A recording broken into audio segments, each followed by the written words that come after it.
Good morning students, ફરી એકવાર નવા લેક્ચર સાથે પ્રકરણની શરૂઆત કરીએ. આગામી લેક્ચરમાં આંકડાશાસ્ત્રની આપણે સ્ટાર્ટિંગ કરી ચૂક્યા છીએ. આંકડાશાસ્ત્રની અંદર આવતી બે પ્રકારની માહિતી એટલે કે પ્રાથમિક માહિતી અને ગૌણ માહિતી વિશે તમે સંપૂર્ણ વિગતવાર અભ્યાસ કર્યો. બરાબર છે. પ્રાથમિક માહિતી અને ગૌણ માહિતીનો મુખ્ય તફાવત હતો કે તમે માહિતી જાતે પ્રત્યક્ષ મેળવો છો કે કશા ઉપર આધાર રાખો છો, અને એના આધારે આપણે પ્રાથમિક માહિતી અને ગૌણ માહિતીને અલગ કરી હતી. એના ઉદાહરણ પણ જોઈ ચૂક્યા હતા, જેને અનુલક્ષીને તમને કહેવામાં આવ્યું હતું કે પ્રાથમિક માહિતી અને ગૌણ માહિતીને આધારે તમે 4-5 ઉદાહરણ જાતે બનાવજો. બરાબર છે. આ માહિતીના આધારે આપણે આંકડાશાસ્ત્રના પ્રકરણની શરૂઆત કરી દીધી છે. હજુ માહિતીની અંદર આપણે ડિટેલમાં અભ્યાસ કરીએ. એની બીજી થિયરીને આ લેક્ચર્સની અંદર જોઈએ. શું કહેવા માંગે છે, માહિતીની રજૂઆત શું છે, કેવા પ્રકારની આંકડાકીય છે કે બિન આંકડાકીય માહિતી છે, એને કેવી રીતે રજૂ કરી શકાય, જુદી જુદી વ્યાખ્યાઓ.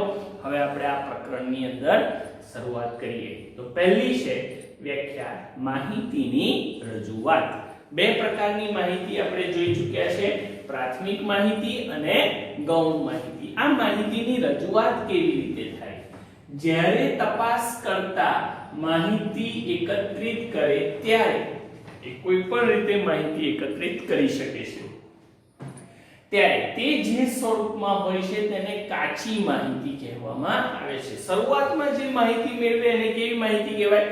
કાચી માહિતી તરીકે ઓળખવામાં આવે છે. બરાબર, ધ્યાન આપજો. આવી માહિતીને એવા સ્વરૂપમાં રજૂ કરવી જોઈએ કે જેથી તે અર્થપૂર્ણ હોય, એ માહિતીનો ચોક્કસ હેતુ અથવા અર્થ સ્પષ્ટ થતો હોય.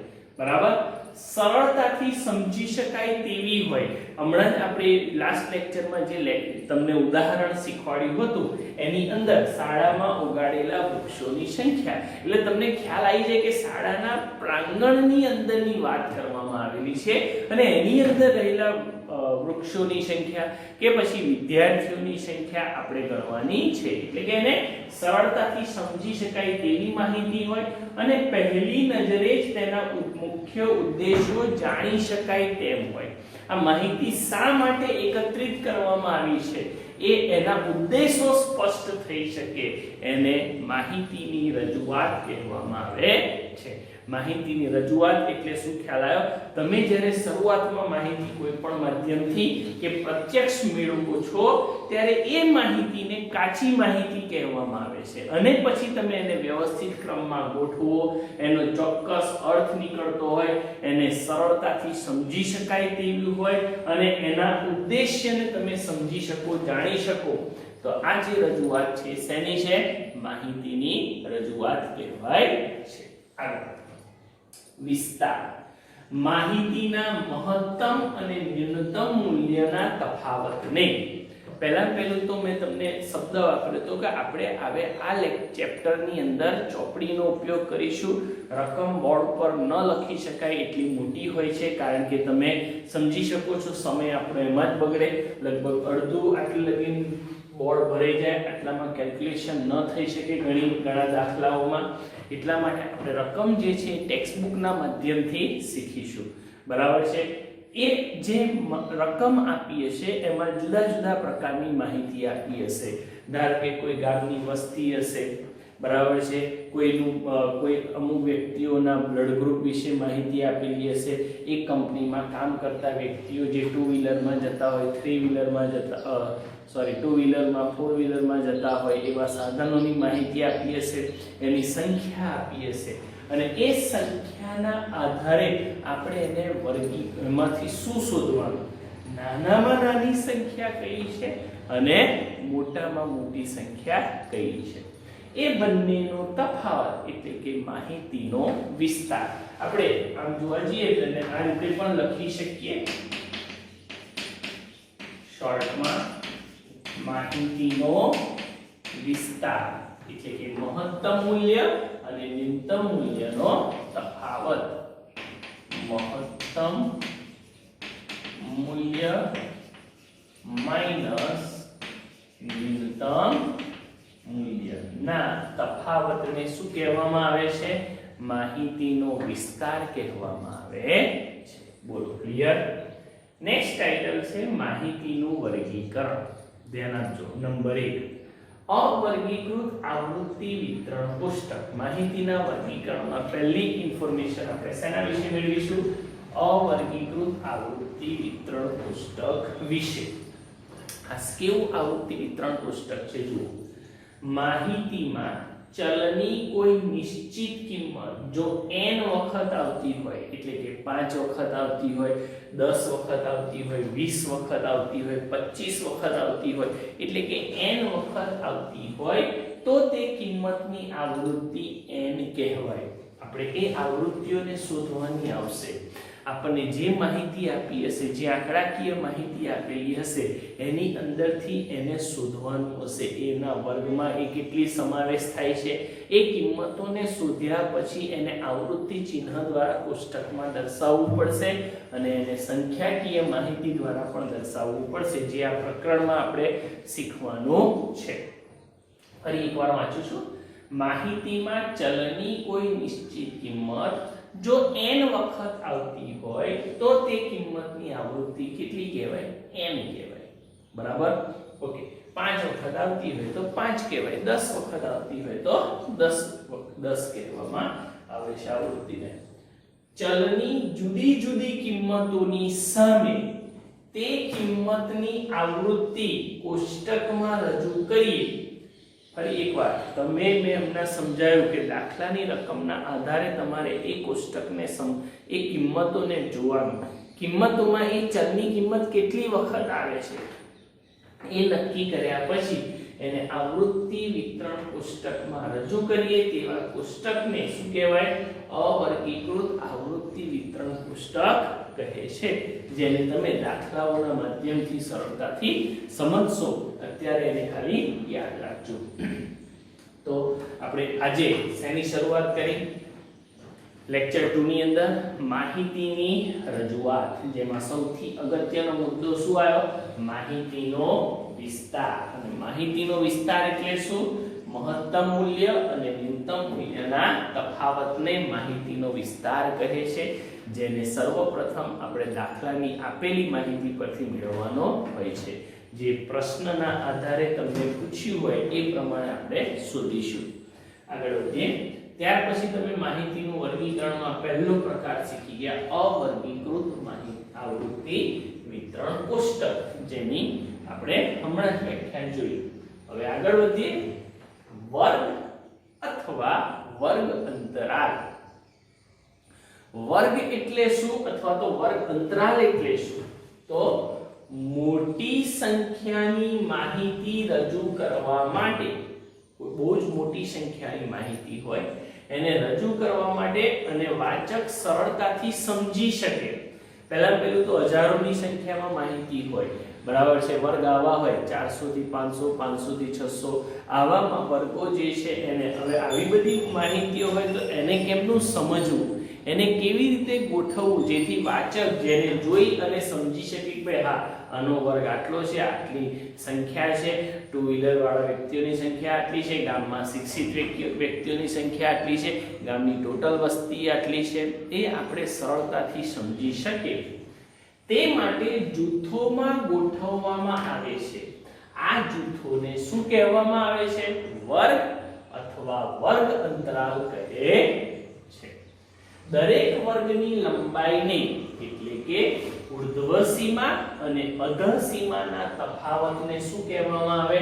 વર્ગ લંબાઈ અથવા તો પહોળાઈ કહેવામાં આવે છે. ફરી એક વખત વાંચું છું વ્યાખ્યા. દરેક વર્ગની લંબાઈને, એટલે કે ઉર્ધ્વ સીમા અને અધઃ સીમાના તફાવતને શું કહેવામાં આવે છે? વર્ગ લંબાઈ અથવા તો પહોળાઈ કહે છે. ચાલો, દાખલા તરીકે આપણી પાસે વર્ગ છે 15 થી 25. ઓકે, અહીંયા વાંચવું હોય તો 15 - 25 ન વંચાય. શું વંચાય? 15 થી 25. આ આપણી પાસે વર્ગ છે. ઓકે, ઉર્ધ્વ સીમા અને અધઃ સીમા નક્કી કરીએ. તો અધઃ સીમા કેટલી? 15. જે પહેલી સંખ્યા છે એ અધર સીમા તરીકે વર્તે અને પાછલી જે સંખ્યા છે એ ઉર્ધ્વ સીમા કેટલી છે 25. ચાલો હવે વર્ગ લંબાઈ શોધવાનું સૂત્ર આપણે સૂત્ર બનાવ્યું છે વ્યાખ્યાના આધારે, બરાબર છે. જે રીતે માહિતીના વિસ્તારને આ રીતે લખ્યું એમ ઉર્ધ્વ સીમા અને અધઃ સીમાનો તફાવત એટલે કે ઉર્ધ્વ સીમા માઈનસ અધઃ સીમા. ચાલો ઉર્ધ્વ સીમા 25, અધઃ સીમા 15. 25 માંથી 15 જાય એટલે કેટલા 10. વર્ગ લંબાઈ કેટલી આવી 10. બોલો ક્લિયર. આ રીતે તમે કોઈ પણ વર્ગ લઈ શકો છો અને વર્ગના આધારે એની આપણે શું શોધી શકીએ વર્ગ લંબાઈ. અને વર્ગ 15 થી 25 ની વર્ગ લંબાઈ કેટલી છે 10 અથવા પહોળાઈ કેટલી છે 10. આ રીતે દાખલાની અંદર વર્ગ આપ્યા હોય, વર્ગીકૃત માહિતી આપી હોય તો એ વર્ગના આધારે આપણે એ વર્ગની લંબાઈ અથવા તો પહોળાઈને શોધી શકીએ. આવા તમે અનેક ઉદાહરણ બનાવી શકો. ચાલો ધારો કે તમારી પાસે છે વર્ગ, આપણી પાસે છે 10 થી 15, આપણી પાસે આ વર્ગ છે. ચાલો તો અધઃ સીમા એક્સ્ટ્રા કરીએ જેથી પ્રેક્ટિસ થાય. અધઃ સીમા કેટલી છે 10, ઉર્ધ્વ સીમા કેટલી છે 15, ઉર્ધ્વ સીમા બરાબર 15. હવે આપણે એની વર્ગ લંબાઈ શોધવી છે. તો વર્ગ લંબાઈ કોનો તફાવત ઉર્ધ્વ સીમા અને અધઃ સીમાનો તફાવત. ઉર્ધ્વ સીમા માઈનસ અધઃ સીમા. ચલો ઉર્ધ્વ સીમા કેટલી છે 15 માઈનસ અધઃ સીમા કેટલી છે 10. 15 માંથી 10 જાય એટલે કેટલા 5. આ રીતના બીજા ઉદાહરણ, બીજા વર્ગ તમે જાતે બનાવી અને આ થિયરીમાં જ અત્યારે જ એડ કરી દેજો, બરાબર. એટલે અહીંયા 2-3 ઉદાહરણ જો હશે તો આપણે એટલું સરળ રહેશે, આગળ જતા આપણને કોઈ તકલીફ પડે નહીં. તો વર્ગ લંબાઈ કઈ રીતે શોધી શકાય બોલો, ખ્યાલ આવ્યો? વર્ગ લંબાઈ અથવા તો જે તે વર્ગની પહોળાઈ આપણે જોયું, બરાબર. ચાલો ફરી એકવાર લાસ્ટ ટાઈમ વાંચી લઉં છું. દરેક વર્ગની લંબાઈને એટલે કે ઉર્ધ્વ સીમા અને અધઃ સીમાના તફાવતને શું કહેવાય છે વર્ગ લંબાઈ અથવા તો પહોળાઈ કહે છે. લાસ્ટ મુદ્દો પછી બીજી થિયરી સમજાવું. દરેક વર્ગની સામે તેની આવૃત્તિ રજૂ કરતા કોષ્ટકને વર્ગીકૃત આવૃત્તિ વિતરણ કોષ્ટક કહે છે. ફરી એકવાર, દરેક વર્ગની સામે તેની આવૃત્તિને રજૂ કરતા કોષ્ટકને શું કહેવાય વર્ગીકૃત આવૃત્તિ વિતરણ કોષ્ટક કહે છે. આપણે એ આવૃત્તિ જે છે રકમમાં આપી હશે કાં તો એ આવૃત્તિને શોધવાની હશે જે મૂલ્યો આપ્યા હશે એના આધારે. તો અત્યારે આપણે જે શીખ્યા માહિતીની રજૂઆત, વિસ્તાર, તેનું વર્ગીકરણ, વર્ગ લંબાઈ કઈ રીતે શોધવી અને વર્ગીકૃત આવૃત્તિ વિતરણ કોષ્ટક કોને કહેવાય વ્યવસ્થિત જોઈ લો, સમજી લો, બરાબર છે. ચાલો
નેક્સ્ટ જોઈએ વર્ગીકૃત આવૃત્તિ વિતરણ કોષ્ટકના વર્ગો. આપણે હમણાં જ વર્ગીકૃત આવૃત્તિ વિતરણ કોષ્ટકની વ્યાખ્યા જોઈ ચૂક્યા છે, પણ આ કોષ્ટક જે આપણે બનાવીશું રકમના આધારે એ બે પ્રકારના કોષ્ટક હોય છે. એમાં નંબર 1 પરસ્પર અનાચ્છાદિત વર્ગો અને નંબર 2 સતત વર્ગો. આવૃત્તિ વિતરણ કોષ્ટકના બે પ્રકાર છે. પહેલું પરસ્પર અનાચ્છાદિત વર્ગો અને બીજો નંબર સતત વર્ગો. તો પરસ્પર અનાચ્છાદિત વર્ગો કોને કહેવાય, સતત વર્ગો કોને કહેવાય, એની અંદર અધઃસીમા ઉર્ધ્વસીમા કઈ રીતે ભાગ ભજવે છે અગત્યનો, એ તમામ માહિતી હવે આપણે લેક્ચરમાં જોઈએ. ચાલો તો નંબર 1 પરસ્પર અનાચ્છાદિત વર્ગો, એની વ્યાખ્યા જુઓ અને જે નીચે વર્ગ ઉદાહરણ સ્વરૂપે આપ્યા છે એને એ વ્યાખ્યાના આધારે સમજીએ. જ્યારે વર્ગો એ પ્રકારના હોય કે કોઈ પણ વર્ગની અધઃ વર્ગ સીમા એ તેનાથી આગળના વર્ગની અધઃ વર્ગ ઉર્ધ્વ વર્ગ સીમાથી કેવી હોય, ભિન્ન હોય, બંને જુદી હોય, બરાબર, તેવા વર્ગને પરસ્પર અનાચ્છાદિત વર્ગો કહે છે. હજુ એકવાર ડેફિનેશન વાંચું છું, સમજો, વધારે ખ્યાલ આવશે. વ્યાખ્યાને વાંચશો એમાં જ ખ્યાલ આવી જશે. જ્યારે વર્ગ એ પ્રકારના હોય કે કોઈ પણ વર્ગની અધઃ વર્ગ સીમા તેનાથી આગળના વર્ગની ઉર્ધ્વ વર્ગ સીમાથી ભિન્ન હોય, ત્યારે તેવા વર્ગને પરસ્પર અનાચ્છાદિત વર્ગો કહે છે. જેમ કે ઉદાહરણ આપ્યા છે, ઉદાહરણ બે વાર વ્યાખ્યા વાંચી તમને ખ્યાલ આવી જશે. વર્ગો છે 1 થી 10, 11 થી 20, 21 થી 30. પહેલો વર્ગ છે 1 થી 10, અધઃ સીમા કેટલી છે એની 1, ઉર્ધ્વ સીમા કેટલી છે 10, બરાબર. બીજો વર્ગ જુઓ 11 થી 20, પહેલાની અધઃ સીમા 11, વર્ગ અધઃ સીમા આ વર્ગની છે 11 અને ઉર્ધ્વ સીમા છે 20. ત્રીજો વર્ગ છે 21 થી 30, જેમાં અધઃ વર્ગ સીમા 21, ઉર્ધ્વ વર્ગ સીમા 30 છે, બરાબર. તમે પ્રત્યેક વર્ગને જોશો તો બંનેમાં અધઃ વર્ગ સીમા અને ઉર્ધ્વ વર્ગ સીમા કેવી છે, બંને આગળના વર્ગોમાં અલગ અલગ ભિન્ન પ્રકારની છે. આવા વર્ગોને કેવા વર્ગો કહેવાય, પરસ્પર અનાચ્છાદિત વર્ગો કહેવામાં આવે છે. નેક્સ્ટ છે સતત વર્ગ. સાંભળો, જ્યારે વર્ગો એ પ્રકારના હોય કે કોઈ પણ વર્ગની અધઃ વર્ગ સીમા એ તેનાથી આગળના વર્ગની ઉર્ધ્વ વર્ગ સીમાને સમાન હોય, ત્યારે તેવા વર્ગોને શું કહેવાય, સતત વર્ગો. જેમ કે અહીંયા ઉદાહરણ જુઓ, 0 થી 5, 5 થી 10, 10 થી 15, 15 થી 20. અહીંયા જુઓ, અધઃ વર્ગ સીમા આગળના વર્ગની ઉર્ધ્વ વર્ગ સીમાને. આપણે પહેલા બે વર્ગોનું ઉદાહરણ સમજીએ. ચાલો પહેલો બે વર્ગ લઈએ 0 થી 5, અહીંયા અલગથી લખી અને સમજાવું છું, અને બીજો છે 5 થી 10. હવે 0 થી 5 ની અંદર અધઃ વર્ગ સીમા કેટલી છે, ઉર્ધ્વ વર્ગ સીમા કેટલી છે 5, અને 5 થી 10 માં અધઃ વર્ગ સીમા કેટલી છે એ પણ 5. જુઓ બંને લગભગ કેવી છે, સમાન. અનાચ્છાદિતમાં જુઓ અધઃ વર્ગ સીમા અને ઉર્ધ્વ વર્ગ સીમા બંને ડિફરન્ટ હતી, જુદી જુદી હતી, એ સમાન હતી નહીં. જ્યારે અહીંયા આપેલા જે બે વર્ગો છે એમાં પહેલા વર્ગની એટલે પાછલા વર્ગની અધઃ વર્ગ સીમા આગલા વર્ગની ઉર્ધ્વ વર્ગ સીમાને કેવી છે, સમાન. એટલે કીધું ને, કોઈ પણ વર્ગની અધઃ વર્ગ સીમા એટલે કે આપણે 5 થી 10 ની અધઃ વર્ગ સીમા 5, તેનાથી આગળના વર્ગની ઉર્ધ્વ વર્ગ સીમા, આગલો વર્ગ હતો 0 થી 5, એમાં ઉર્ધ્વ વર્ગ સીમા પણ કેટલી છે 5, એને સમાન હોય, ત્યારે તેવા વર્ગોને કેવા વર્ગો કહે છે, સતત વર્ગો તરીકે ઓળખવામાં આવે છે. એટલે હવે પ્રશ્ન થાય, આ 0 થી 5 અને 5 થી 10 માં 5 નો સમાવેશ શેમાં થાય?